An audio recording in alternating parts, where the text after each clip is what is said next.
So eto na nga mga tol, malalaman na natin ngayon kung kaano-ano ba ni Boyd ang babaeng itong naging asawa ni Blast. Kapatid pala ni Boyd ang babaeng yun, ang pangalan nga nito ay Luna, pero may plot twist nga dahil sa hindi pala alam ni Blast na magkapatid ang dalawa. Kaya yun syempre, bago natin simulan, huwag kalimutan mag-subscribe at ilike ang bidyong to bilang suporta sa ating channel. Bale sa last chapter, nakita nga nating nakatikim si Boyd kay Saitama. Hindi nga tumatalab ang dimension slash ng ninja at hinila pa nga siya ng pinakamalakas na kalbo mula sa ibang dimensyon. Hindi pa nga natalo si Boyd at talagang ayaw nga itong patakasin ni Blast, at dahil sa gagawin sanang pagsanib ni Blast kay Boyd para mahuli ito, nakita niya nga saglit ang memorya ng ninja. Ayan na nga mga nangyari sa last chapter at dito na magsisimula ang chapter 210 ng One Punch Man. Unahin muna natin ang cover page kung saan meron ngang tatlong ninja. Sa mga punto nga na yan, leader na talaga ng ninja village si Boyd. Ang babae naman kapatid niyang nagngangalang Luna, at ang isa namang lalaking ninja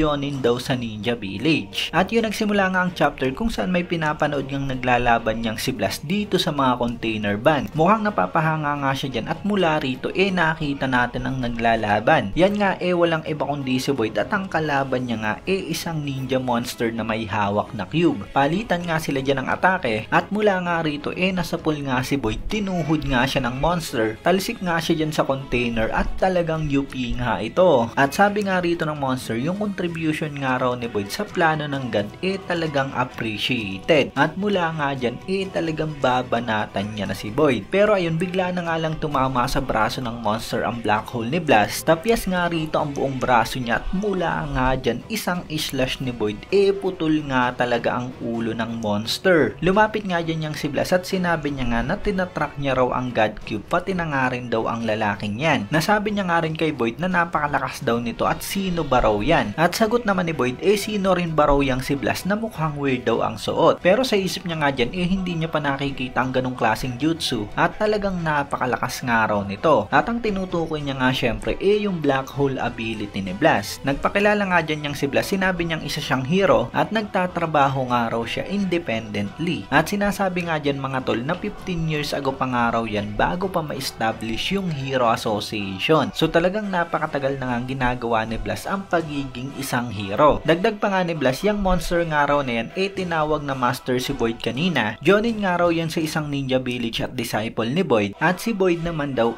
ang leader ng village. At mula nga dyan napaisip na nga yang si Boyd na talagang nag-iimbestiga raw yang si Blast sa village nila. Kaya susubukan niya nga raw ito. Mula nga dyan lumapit siya sa pugot na ulan ng disciple niya at kinuha nga ito. Yan nga raw ang kanyang pinakamamahal na disciple na si Dirty Stain. Suddenly naging monster na nga lang daw ito. At mula nga dyan talagang umiyak na nga siya rito. Sabay sigaw niya nga kay Blast na sabihin daw sa kanya kung ano ba ang sinasabing God na yon. At dahil dun talagang napilitan nga raw siya na kunin ang buhay ng disciple niya. Grabe nga yung iyak niya dyan at nangako nga siya na ipaghihiganti niya raw ito. At dahil nga dyan mga tol sinabi nga ni Blast yung kwento ng patungkol sa God, at nang marinig nga raw yun ni Boyd sumama na nga raw ito sa paghahanap ng mga God Cube. At sa panel nga na to, habang ipinapakitang tulog nga si Blast nakaupo naman sa ibabaw ng bato yang si Boyd. At mula nga dyan sa may puno sa likod niya sumulpot nga ang isang ninjang babae na nalaman nga natin na kapatid niya. Ang pangalan nga ng babae si Lenyan Luna, at sabi nga ni Boyd sa babaeng kapatid niya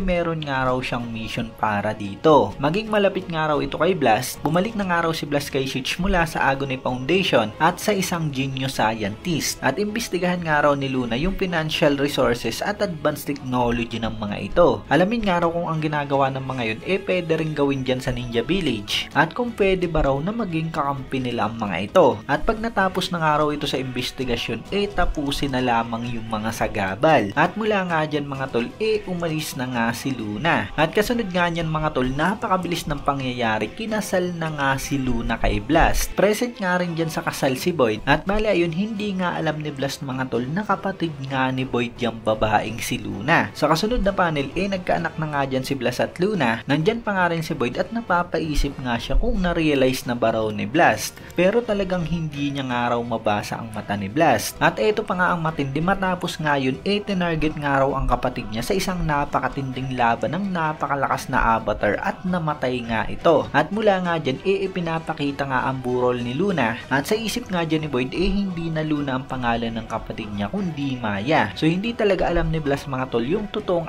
identity ng asawa niyang si Maya. Habang si Boyd naman dito sa harap ng puntod ng kapatid niya parang wala nga lang emosyon at nasabi niya nga lang na to think na magtatapos ng ganun ang buhay nito nakakaawa raw. Yun nga mga tol, yung typical na mentality ng isang ninja na parang wala nga silang pakialam kung mamatayan nga sila. At dito nga pinaghihinalaan ni Boyd si Blast. Iniisip niya nga yung timing ng mga pangyayari. Ang mission nga raw ni Maya ang research ang patungkol sa secret scientist ni Blast. Kaya napapatanong nga siya kung ginamit ba raw ni Blast ang opportunity. Maaring hinayaan daw nitong mamatay ang kapatid niya para na rin mawala ang spy. Pero mula nga dyan mga tol, sa panel na to makikita natin yung emosyon ni Blast. Talagang iyak nga siya dyan at masasabi natin na siguradong mahal niya nga si Maya. Habang si Boyd naman dyan napapatanong kung nag-overthink ba raw siya. Hindi nga raw siya nalulungkot sa naging pagkamatay ng kapatid niya. Namatay daw ito dahil sa kahinaan at responsibilidad niya yung sarili niya. Pero mula nga rito mga tol, ipinapakitang nagpunta nga si Blast at Boyd sa isang parang temple. At makikita nga natin dyan na talagang stressed na yang si Boyd habang sinasabi niyang failure yung kapatid niya. Nagpapakita lamang na kahit sinasabi niyang wala siyang pake sa naging pagkamatay ng kapatid niya,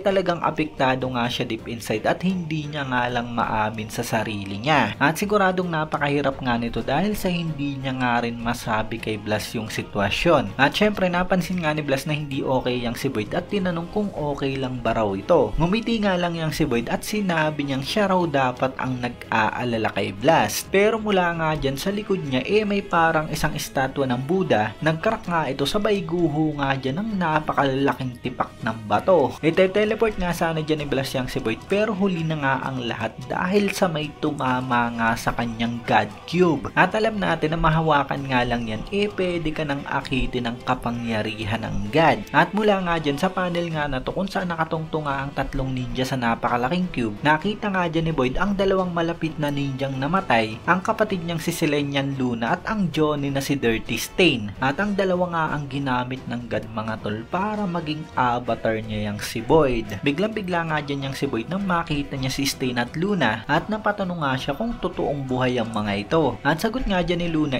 meron nga raw siyang bagong mission dito at talagang mas napakahalagang araw nito kesa sa isang pagiging ninja. So ayun mga tol, ayan pala mga pangyayari kung paanong naging avatar ng God si Boyd. Yung naging pagkamatay nga talaga ni Luna ang naglugmok sa kanya at kitang-kita nga natin yun sa mukha niya. Kaya na rin siguro talagang hindi nga siya nakatanggi sa offer ng God. At alam natin na konting hawak nga lang ni Boyd magiging God avatar nga talaga ito. At yun sa last panel naman mga tol, ipinapakita naman ang pinakamalakas na kalbo at si Mahanako. Hawak pa nga rin dyan sa itamang espada ni Boyd. At sabi niya nga dyan, gusto niya raw ng malaking cutter para sa paggugupit ng mga cardboard pero mukhang wala nga raw siyang lugar para itago ang espada na yan. So ayun, mukhang balak pang gamiting cutter ni Saitamang espada ni Boyd. At mukhang mas okay siguro kung ibigay niya na nga lang kay Sonic at Flashy Flash. Dahil sa talagang napakalakas nga ng dalawang espada na yan na mula sa founder ng Ninja Village na si Boyd. So ayun mga tol, ayan ang nakakaba ng video natin. Syempre kung nagustuhan nyo nga, huwag nyo sana kalimutan mag-iwan ng like dahil napakalaking tulong na yan para sa ating channel. At yun, maraming salamat sa inyong panunod at mag-iingat kayo palagi.